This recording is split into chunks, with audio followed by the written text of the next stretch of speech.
जब तुम्हारी चीख इतनी लुभानी है तो तुम्हारा गीत कितना मधुर होगा। हमें अपने कक्ष में ले जाने से पहले एक लोरी सुना दो चंदू। हम बहुत रातों से सोए नहीं हैं। हम तुम्हारे कंधे पर सर रखकर सोना चाहते हैं। अरे कौन हो तुम? हाँ? और यहाँ क्या कर रहे हो? आप किसी को भी इस कार्य के लिए लगा दीजिए सेना प्रमुख जी, आपको निराशा ही हाथ लगेगी, क्योंकि राज पंडित कभी असत्य नहीं बोलते। नहीं, इसमें से मुझे छल की गंध आ रही है, किंतु यह समझ में नहीं आ रहा ये छल क्या है और मुझ पे क्यों हो रहा है। नहीं युवराज, भला अतिथि पर कोई कैसे छल कपट कर सकता है? गुरुदेव, जो वो हमसे महल में मिला तो हमसे एक युवराज की भांति ही व्यवहार कर रहा था, किंतु अब उसकी सारी चतुराई निकल जाएगी। आपकी योजना ठोस है पवन सिंह जी। वनराज का संकट टले या न टले, लेकिन उन दोनों की परीक्षा अवश्य हो जाएगी।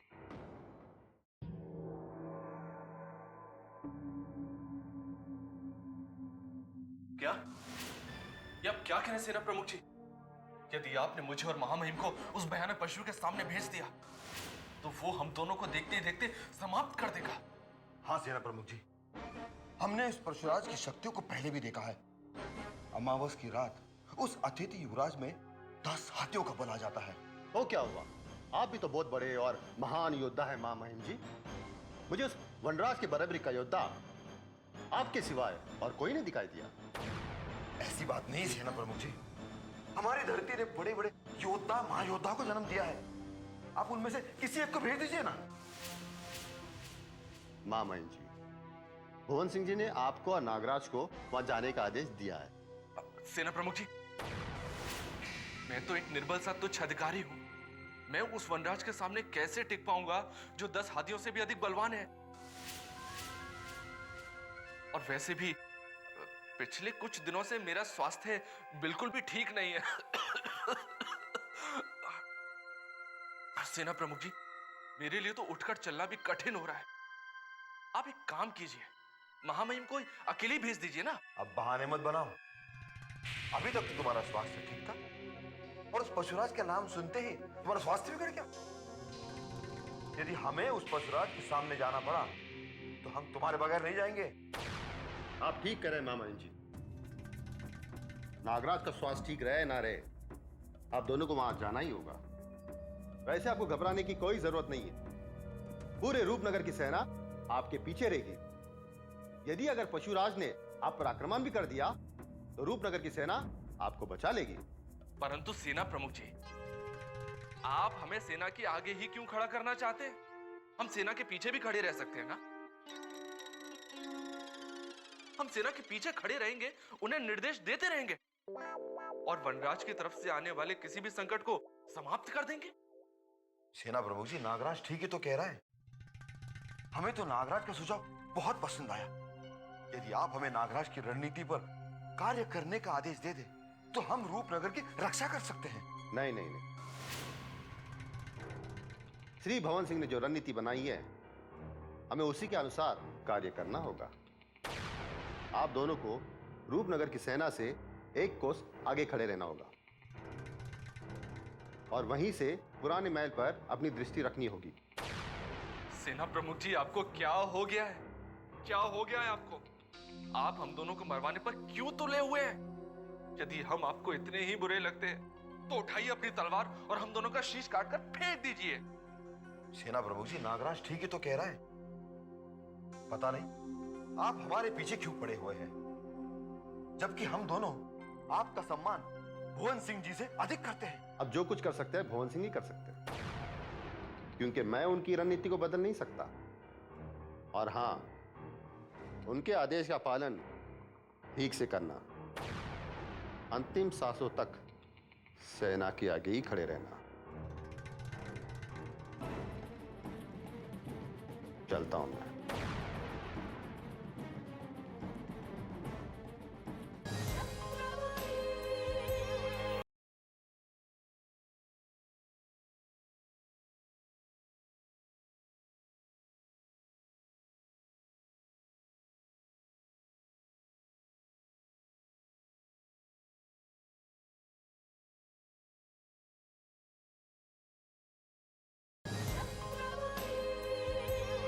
महाश्वेता, महाश्वेता, कहाँ हो तुम महाश्वेता? क्या बात है युवराज? आदेश कीजिए, आपकी सेवा में क्या प्रस्तुत किया जाए? कुछ नहीं, कुछ नहीं। बस तुम मुझे ये बता दो कि आज दिन कौन सा है, आज तिथि क्या है? आज तो बहुत शुभ दिन है अतिथि युवराज। अमावस की रात। अमावस की रात? कहीं आज अमावस की रात तो नहीं? नहीं युवराज, अमावस की रात आज नहीं, अभी तो कल है। किंतु आप अमावस की रात को लेकर इतना चिंतित क्यों हो रहे हैं? क्या इसका कारण मैं जान सकती हूँ? यदि आप बुरा ना माने तो क्या आप मुझे कृपा करके बताएंगे? अमावस की रात को रूपनगर पर भारी संकट आ सकता है, जिससे वहां के राजमहल पर भारी क्षति पहुंच सकती है। बस यही बताने के लिए तुम्हें याद किया था। रूपनगर के महल को हानि पहुंच सकती है? किंतु आप ये कैसे कह सकते हैं अतिथि युवराज? क्या आप ज्योतिष विद्या के भी विद्वान हैं? नहीं, ज्योतिष विद्या से मेरा कोई वास्ता नहीं है, किंतु पता नहीं क्यों मेरा मन बार बार ये कह रहा है कि अमावस की काली रात को रूपनगर के महल पर भारी संकट आने वाला है। यदि हो सके तो राजकुमारी को संदेश भिजवा कर ये आगाह कर देना कि अमावस की काली रात को राजमहल में कहीं अंधेरा ना हो। महल के किसी भी कोने में अंधेरा न रखा जाए? किंतु अंधेरे और अमावस की रात का तो जैसे संगम होता है युवराज। लाखों दिए भी एक साथ मिलकर उस रात के अंधेरे को नहीं समाप्त कर सकते। मैं तुम्हारे विचारों से पूरी तरह सहमत हूं, मगर इसके अलावा और कुछ नहीं कहना चाहता। अगर तुम्हें ठीक लगे तो रूपनगर की चारों ओर दिए जलाकर रोशनी कर देना, अन्यथा मेरा रूपनगर और रूपनगर के वासियों से कोई वास्ता नहीं। जी युवराज, मैं आपका ये सुझाव राजकुमारी चंद्रमुखी तक पहुंचाने का प्रयास करूंगी, क्योंकि आपका ये सुझाव रूपनगर के महल और राजकुमारी चंद्रमुखी के हित में ही तो है। चलती हूँ, कोई अन्य कार्य हो तो याद कीजिएगा। प्रणाम।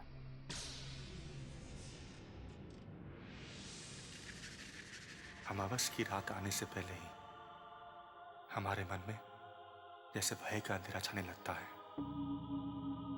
पता नहीं कल अमावस की रात्रि रूपनगर के महल पर कौन सा ग्रहण लगाने वाली है। अमावस की रात आने में केवल एक दिन बचा है। नागराज, यदि तुमने कोई उपाय नहीं निकाला तो अमावस की कल की रात हमारे जीवन की अंतिम रात होगी। महामहिम, आप सदैव मुझ पर ही क्यों दहाड़ते रहते हैं? क्यों? आप भी तो कुछ सोचिए, कोई तरकीब निकालिए। क्या सारी समस्याओं से निपटने का ठेका मैंने ही ले रखा है? महामहिम, क्या आप मुझ पर रौब झाड़ दें और सदैव मुझे आदेश देने के लिए ही जन्मे हैं? हमसे अधिक मुंह लगने का प्रयास मत करो नागराज। मंत्री हम हैं, तुम नहीं। यदि हम चाहें तो तुम्हें बकरा बनने के लिए अकेले भेज सकते हैं। ऐसे कैसे भेज सकते हैं? क्या आपने सुना नहीं था कि महेंद्र सिंह ने क्या कहा था? हमें सब याद है। उन्होंने कहा था कि भुवन सिंह के आदेश के अनुसार हम दोनों को रणभूमि में साथ साथ जाना होगा, किंतु हम उनके निर्णय को बदल भी तो सकते हैं। अरे, ऐसे कैसे बदल सकते हैं? आदरणीय भुवन सिंह जी रूपनगर के सबसे बड़े मंत्री हैं, सबसे बड़े। महाराज और राजकुमारी जी की ओर से बनने वाली किसी भी योजना पर अंतिम निर्णय केवल और केवल भुवन सिंह जी कर सकते हैं ना। अरे मेरे नटखट महामहिम, जिसे कोई नहीं बदल सकता उसे आप कैसे बदल सकते हैं? हमसे दो गज दूरी रहना नागराज। हमने तुमसे बड़ा क्रिकेट कभी नहीं देखा। जहां पलटाबाजी देख लिया वहां कूद कर बैठ जाते हो। बड़े लालची हो तुम नागराज। यदि हमारा वश चलता तो हम तुम्हें इसी क्षण फांसी पर लटका देते। आप तो इस समय मुझे हाथ भी नहीं लगा सकते महामहिम। आपके हाथ तो जैसे भुवन सिंह जी ने काट दिए। यदि आपने मुझे फांसी पर चढ़ा दिया ना, तो स्वयं भुवन सिंह जी आपके लिए फांसी का दूसरा फंदा लेकर आपके कक्ष में पहुंच जाएंगे। फिर मुझे मत कहिएगा कि मैंने आपको समझाया नहीं था। अमावस के रात के पश्चात हम तुम्हें समझाएंगे नमक हराम। तुम्हारे ही कारण हमें फंसना पड़ा। यदि हम तुम्हारी तुच्छ सलाह नहीं मानते तो हमें ये दिन देखना नहीं पड़ता। अरे वाह वाह वाह वाह, उल्टा चोर कोतवाल को डांटे। महामहिम, मैंने सदैव आपके ही कारण अपमान और दुख सहे हैं। आपसे अच्छे तो पूर्व मंत्री व रणवीर सिंह थे, जो सदैव मुझसे सम्मान पूर्वक बात तो किया करते थे। आप तो सदैव मुझे एक कटखने पिल्ले की तरह काटने को दौड़ते हैं। यदि दूसरी बार तुम्हारे मुख से हमारे लिए कोई भी अपशब्द निकला तो हम तुम्हारी गर्दन काट देंगे। क्या तुम भूल गए कि हम कौन हैं? और हमारे ही सामने तुम उस रणवीर सिंह की प्रशंसा कर रहे हो जो अपने पैर के तलवे तुमसे चटवाते थे। अरे अरे महामहिम, आप तो बुरा मान गए। आपको भला बुरा कहकर मैं ये देखना चाहता था कि जब आप क्रोधित होते हैं तो उस क्रोध में आप कितने भयानक और क्रूर लगते हैं, बस ये देखना चाहता था। तुमने हमें ललकार कर क्या देखा? जब हम क्रोधित होते हैं तो हम कैसे दिखते हैं नागराज? आप साक्षात यमराज के सगे भाई लगते हैं महामहिम, साक्षात। आप देखिएगा, जब वो पशुराज आपके सामने आएगा ना तो कैसे दुम दबाकर भाग जाएगा। आप चिंता मत कीजिए महामहिम, तनिक भी चिंता मत कीजिए। मैं सदैव आपकी जूती की तरह आपके पैरों के नीचे नीचे चलता रहूंगा। मैं आपको पहले की तरह बलि का बकरा नहीं बनने दूंगा, जैसा पूर्व मंत्री व रणवीर सिंह ने आपको बनाया था।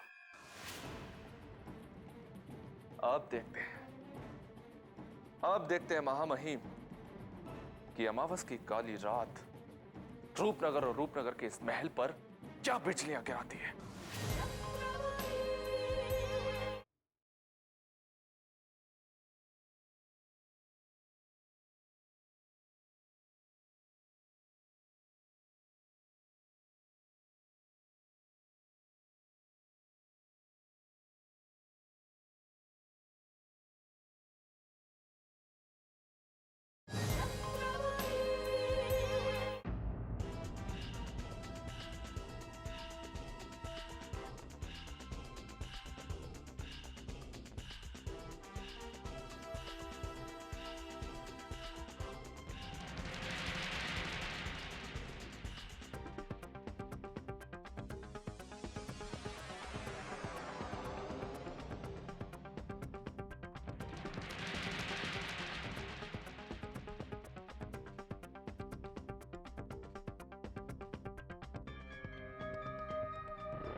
वहां कहां भटक रही हो कुसमी? यहाँ हैं हम। प्रणाम गुरुदेव। क्यों, समय मिल गया तुम्हें अपने गुरुदेव के पास आने का? ऐसा प्रतीत होता है कि राजकुमारी चंद्रमुखी को प्राप्त करने के लिए हमें संपूर्ण जीवन भर इन्हीं जंगलों में भटकते हुए तपस्या करनी होगी, क्योंकि तुमसे तो कुछ भी नहीं होने वाला, कुछ भी नहीं। गुरुदेव, हमने सदा ही आपके समस्त आदेशों का पालन किया है। आपकी कोई भी बात कभी नहीं ठुकराई है हमने। फिर आप हम पर इतना क्रोधित क्यों हो रहे हैं गुरुदेव? क्रोधित क्यों हो रहे हैं? अरे हम क्रोधित नहीं हो तो और क्या करें? हाँ, रूपनगर के महल में वो तुच्छ युवराज भी पहुंच गए जो कभी हमारे अधीन थे, दास थे, सेवक थे, और हम उनके स्वामी होकर भी इस रूपनगर के जंगल में मारे मारे फिर रहे हैं, भटक रहे हैं हम। आप चिंता ना करें गुरुदेव, बहुत जल्द ही आप भी रूपनगर के महल में प्रवेश कर पाएंगे। और फिर आपके लिए ये कौन सा बड़ा कार्य है गुरुदेव? आप तो चुटकी बजाते ही जिस स्थान पे चाहें पहुंच सकते हैं। बातें बनाना बंद करो कुसमी, हमें चापलूसी से बहुत घृणा होती है, और हम आजकल देख रहे हैं कि तुम बहुत ही चापलूस बनती चली जा रही हो। ये चापलूसी नहीं गुरुदेव, हमारी आपके लिए स्वामी भक्ति है। यदि समय आया तो कुसमी आपके लिए अपने प्राण भी त्याग देगी। बस इतना ही कहूंगी गुरुदेव। अच्छा, हम प्रसन्न हुए। ये तो आने वाला समय ही बताएगा कुसमी कि तुम हमारे लिए कब और कैसा बलिदान करती हो, परंतु तुम अभी इसी समय तत्काल हमारी एक चिंता अवश्य दूर कर सकती हो, और वो ये कि इन युवराजों में से कोई भी राजकुमारी चंद्रमुखी के मन के बहुत निकट तो नहीं पहुंच गया है। अरे नहीं गुरुदेव, कुसुमी के रहते हुए वो सभी युवराज राजकुमारी के मन के समीप तो क्या, उनके पैरों की धूल तक भी नहीं पहुंच सकते। यदि तुम जो कह रही हो वो सत्य है कुसुमी, तो हम प्रसन्न हुए हम। परंतु एक बात की चिंता हमें खाई जा रही है।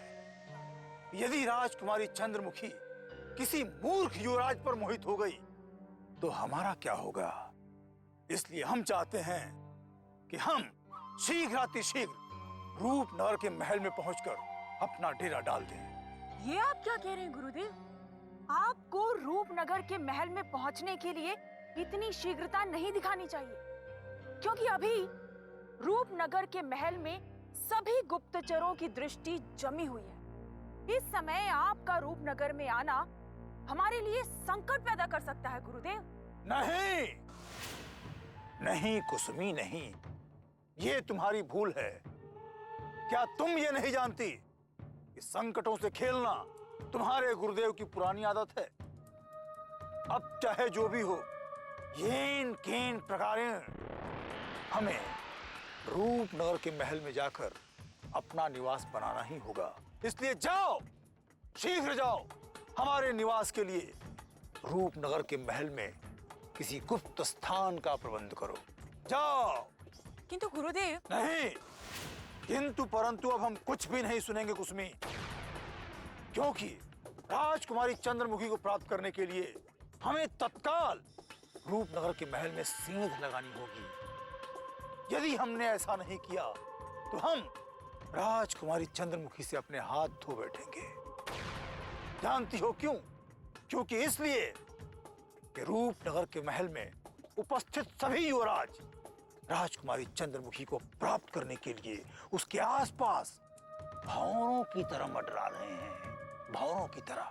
ठीक है गुरुदेव, मैं आपके लिए महल में एक ऐसे कक्ष का प्रबंध करती हूँ जहाँ वायु के सिवा और कोई नहीं आता जाता। अंधेरा होते ही हम महल में आपकी प्रतीक्षा करेंगे। प्रणाम। विजयी भव, आयुष्मान भव।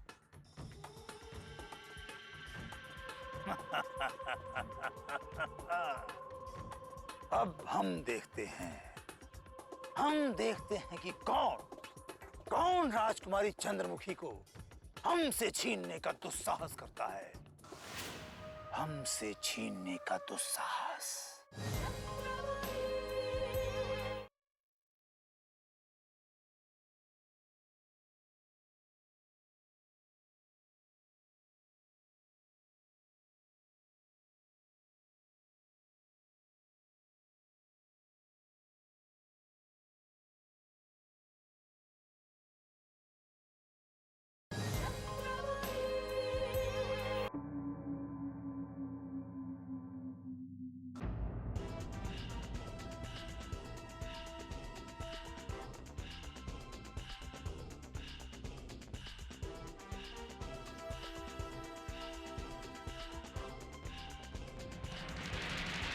कुसुमी, ठहरो। हुजूर, आपने हमें बुलाया? हाँ कुसुमी, पहले हमें ये बताओ कि तुम्हें इस महल में किसकी सेवा के लिए नियुक्त किया गया है? जी, मुझे राजकुमारी चंद्रमुखी जी की सेवा के लिए नियुक्त किया गया है। और ये बात महल में हर कोई जानता है, फिर आप मुझसे ये प्रश्न क्यों पूछ रहे हैं हुजूर? तुम्हें राजकुमारी की सेवा करने के लिए रखा गया है, किंतु आज तक हमने तुम्हें उनकी सेवा करते कभी नहीं देखा। अब तुम समझ गए कि हम तुम्हें ये प्रश्न क्यों पूछ रहे हैं? हाँ, समझ गई हुजूर, समझ गई। वैसे हुजूर, राजकुमारी चंद्रमुखी जी हम पर इतना विश्वास करती हैं कि हमसे बिना मिले भी हमसे सदा प्रसन्न रहती हैं और अपने सारे महत्वपूर्ण कार्य हमें ही सौंपती हैं हुजूर। ओहो, लगता है अभी भी तुम उनका कोई कार्य संपन्न करके आ रही हो। क्या तुम हमें बता सकती हो कि तुम इस समय कहां से लौट रही हो? जी हुजूर, मैं पुराने महल से लौट रही हूँ। पुराने महल से? किंतु पुराने महल में ऐसा क्या कार्य पड़ गया जो राजकुमारी ने तुम्हें वहां भेजा? उन्होंने मुझे पुराने महल की जांच के लिए भेजा था हुजूर। किंतु पुराने महल की सुरक्षा का कार्य राजकुमारी स्वयं देखती है, फिर तुम्हें उन्होंने क्यों भेजा? हुजूर, इसका उत्तर तो केवल राजकुमारी ही दे सकती है। ठीक है, तुम राजकुमारी से कहना कि हम पुराने महल की रक्षा का कार्य ठीक से संभाल रहे हैं। जी हुजूर, हम राजकुमारी जी तक आपका ये संदेश अवश्य पहुंचा देंगे। किंतु हुजूर, सेना प्रमुख महेंद्र सिंह जी भी ये कार्य देख रहे हैं। हम अभी उसी का निरीक्षण करके लौट रहे हैं हुजूर। हमें उससे क्या लेना देना? कुसुमी, तुम राजकुमारी से अवश्य ये बताना कि हम पुराने महल का कार्य ठीक से संभाल रहे हैं और अब पुराने महल के विषय में वो चिंता ना करें। हम अपने प्राणों को संकट में डालकर पुरानी महल की रक्षा करेंगे और एक बाज की तरह अपनी दृष्टि जमाए रखेंगे। अब पुराने महल में मनुष्य क्या, कोई परिंदा भी अपना पर नहीं मार सकता है।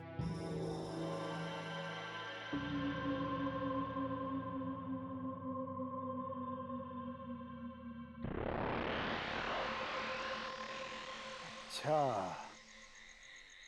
तो ये है रूपनगर का भव्य महल।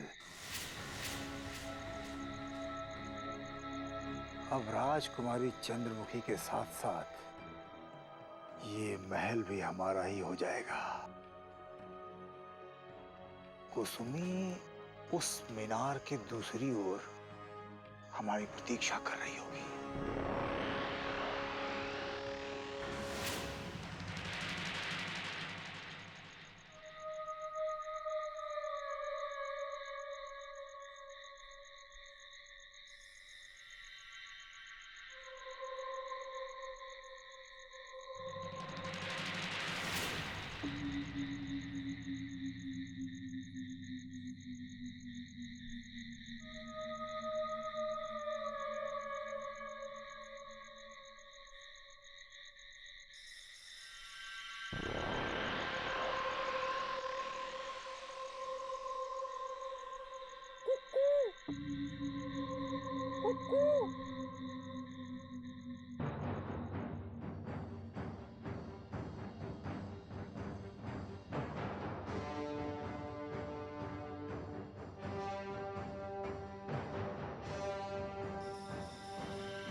गुरुदेव, आप रूपनगर के महल में सकुशल पहुंच गए हैं, हमें बहुत प्रसन्नता है।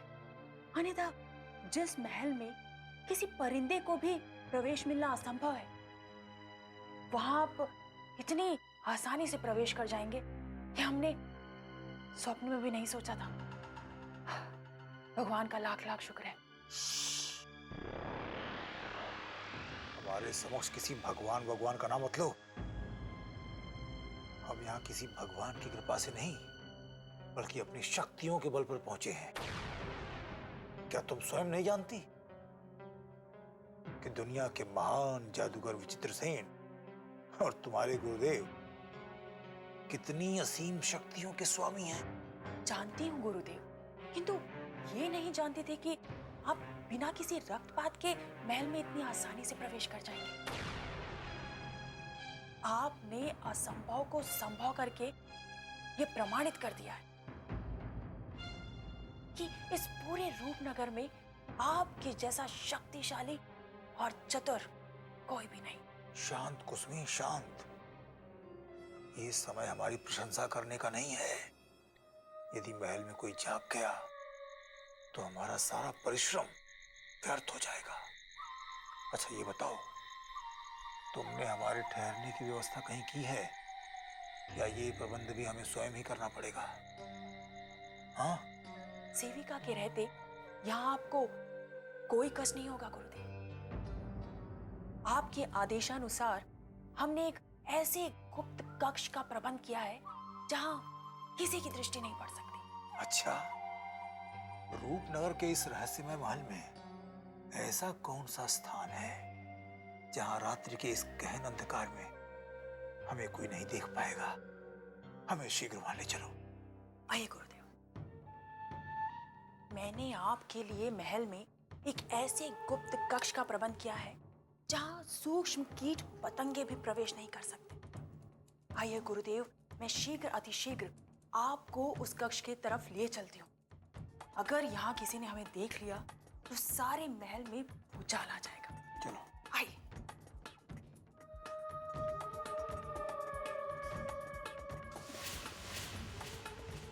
आइए गुरुदेव।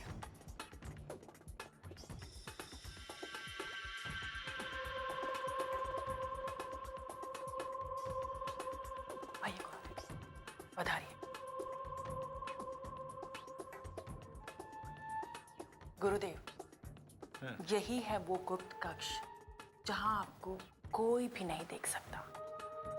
आप थक गए होंगे, विश्राम कीजिए। नहीं कुसुमी, नहीं। ये हमारे विश्राम का समय नहीं है। विश्राम तो हम तब करेंगे जब हमारे सोचे हुए समस्त कार्य पूर्ण हो जाएंगे। तुम तो बस तत्काल हमें इतना बता दो कि हमारी प्राण प्रिया मनमोहिनी राजकुमारी चंद्रमुखी का कक्ष हमारे इस कक्ष से कितनी दूर है?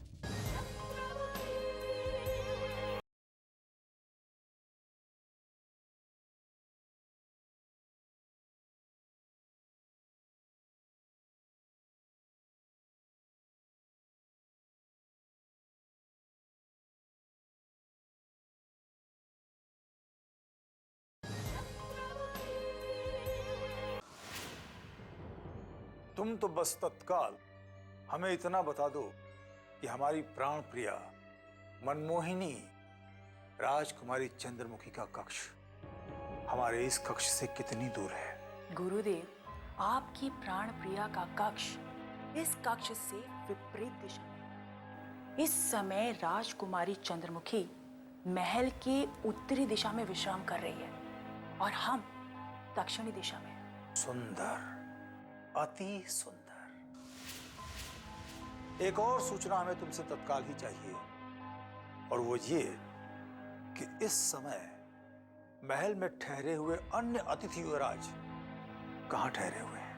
कुंवर सूर्य प्रताप सिंह और भानु प्रताप सिंह महल के पश्चिमी दिशा में स्थित अतिथि गृह में ठहरे हुए हैं और दोनों युवराजों के कक्ष समीप समीप ही हैं गुरुदेव।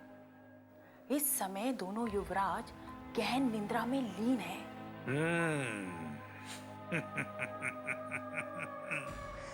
हम शीघ्रातिशीघ्र ही उन दोनों युवराजों को महामृत्यु की महानिद्रा में लीन कर देंगे। परंतु हाँ, तुमने हमें उस तीसरे युवराज दैत्य सम्राट वनराज के संबंध में कुछ नहीं बताया। गुरुदेव, उस वनराज ने तो इस रूपनगर के महल का द्वार भी नहीं देखा है, क्योंकि उसे राजकुमारी चंद्रमुखी ने एक पुराने महल में रखा हुआ है जो कि सीमा के बहुत समीप है।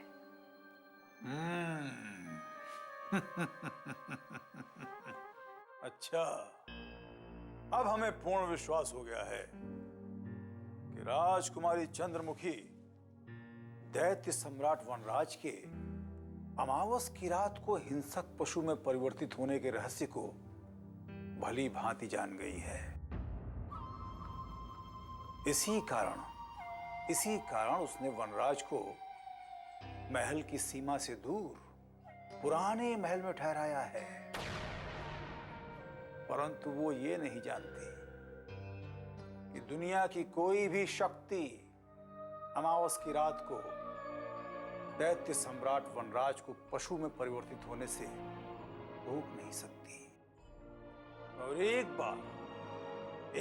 बार अमावस की रात को दैत्य सम्राट वनराज हिंसक पशु में परिवर्तित हो गए तो अपने सामने पड़ने वाले किसी भी मनुष्य को क्षण भर में ही समाप्त कर देंगे, क्षण भर में ही। गुरुदेव, आपकी भविष्यवाणी सदा ही सत्य होती है।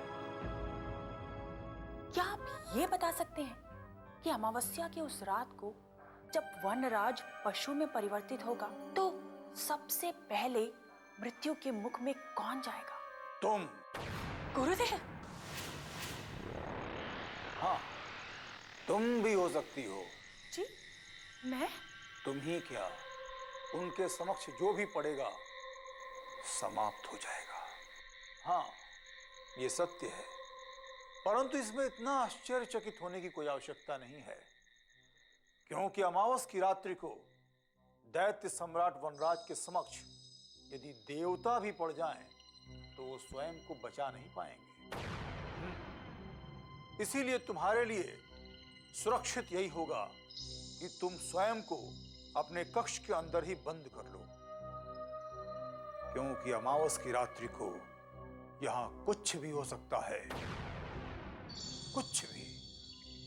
अमावस की रात्रि को इस रूपनगर के महल में और समस्त रूपनगर में त्राही मचने वाली है, और इस सर्वनाश को कोई भी रोक नहीं सकता है, कोई भी नहीं।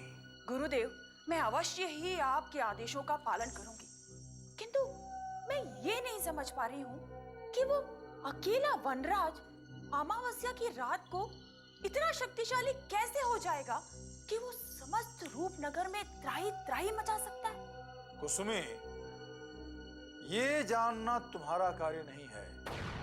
तुम तो बस केवल और केवल हमारे आदेशों का पालन करो। अभी तत्काल जाओ और हमारे लिए भोजन का प्रबंध करो, हमें भूख लग रही है। जी गुरुदेव। जाओ।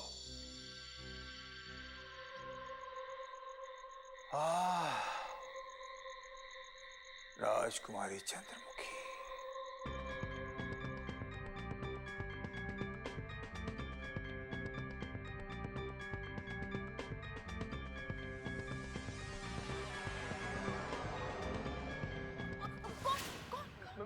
मैं नागराज, लेकिन तुम ये चोरी छिपते छिपते कहां चली जा रही हो?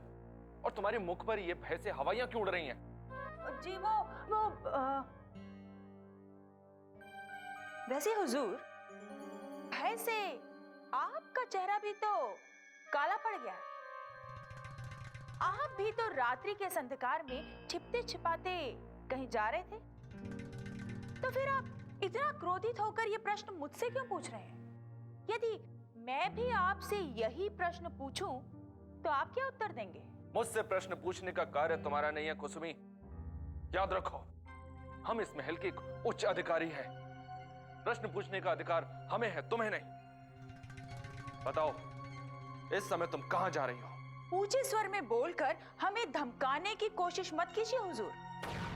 और आप इस महल के कोई वरिष्ठ नहीं, अभी तो कनिष्ठ अधिकारी हैं। इसलिए आपको हमें इस तरह धमकाने का कोई भी अधिकार नहीं है। क्या आप भूल गए कि हम राजकुमारी चंद्रमुखी जी की सबसे वरिष्ठ और भरोसेमंद सेविका हैं? जानता हूं कुसुमी, किंतु मुझे तुम्हारा इस तरह रात्रि के अंधकार में घूमना फिरना संदेह में डाल रहा है। इस समय महल में किसी को भी घूमने फिरने की आज्ञा नहीं है। तो फिर क्या कारण है कि तुम इस तरह रात्रि के अंधकार में अकेले घूमती फिर रही हो? यदि तुमने मुझे उचित उत्तर देकर संतुष्ट नहीं किया ना, तो मुझे विवश होकर सेना प्रमुख महेंद्र सिंह का द्वार खटखटाना पड़ेगा, क्योंकि मुझे लग रहा है कि तुम कोई बहुत ही गहरी चाल चल रही हो। हाँ हाँ, तो जाइए और अभी जाइए, खटखटाइए सेना प्रमुख जी का दरवाजा। और यदि आप नहीं जाएंगे तो कुसुमी जाएगी और सेना प्रमुख जी को बताएगी कि रात के इस अंधकार में चोरों की भांति आप महल के गलियारों में ताक झांक कर रहे थे, और इस बात का अधिकार आपको भी नहीं है। चलते हो।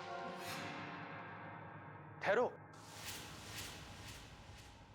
तुम तो बुरा मान गई कुसुमी। मैं तो तुम्हारी परीक्षा लेकर यह देख रहा था कि तुम राजकुमारी चंद्रमुखी की कितनी स्वामी भक्त हो, किंतु आज मैंने स्वयं अपने नेत्रों से देख लिया कि मेरे पश्चात एक तुम ही हो जो राजकुमारी जी की रक्षा के लिए मेरी तरह रात रात भर जागकर इस महल में पहरा दे रही हो। अच्छा, तो तुम भी अंधेरे में छिप छिप कर पहरा दे रहे थे। तुमने किसी को आते हुए देखा? हाँ कुसुमी, मैंने भी किसी को अंधेरे में इस महल में आते हुए देखा है। कहीं इस दुष्ट ने गुरुदेव को आते हुए तो नहीं देख लिया?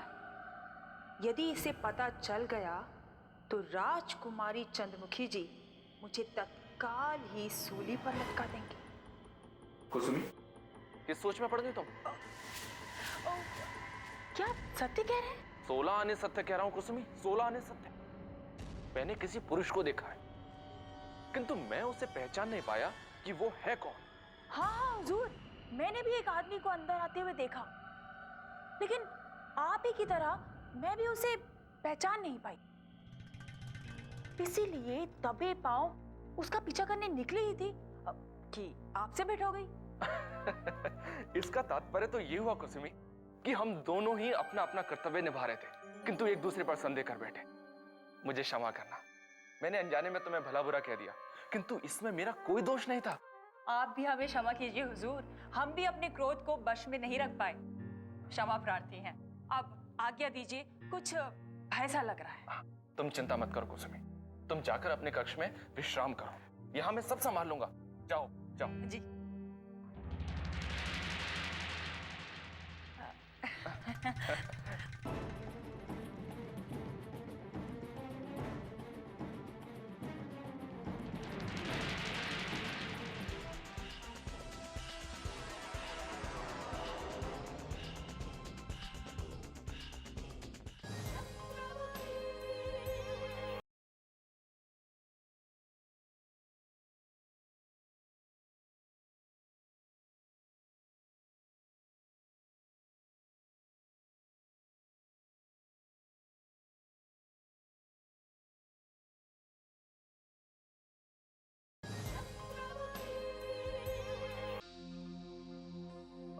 महामहिम, महामहिम, आज मेरे भाग्य से प्राण बाल बाल बच गए। यदि मैंने चतुराई से काम नहीं लिया होता ना, तो मैं अवश्य फंस जाता महामहिम।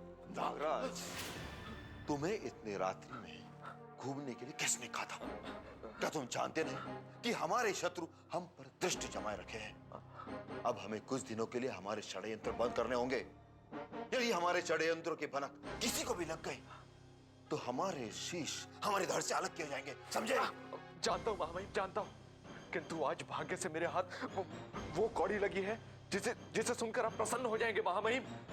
मैं वो गुप्त सूचना लेकर आया हूँ जो कभी हमने स्वप्न में भी नहीं सोची थी।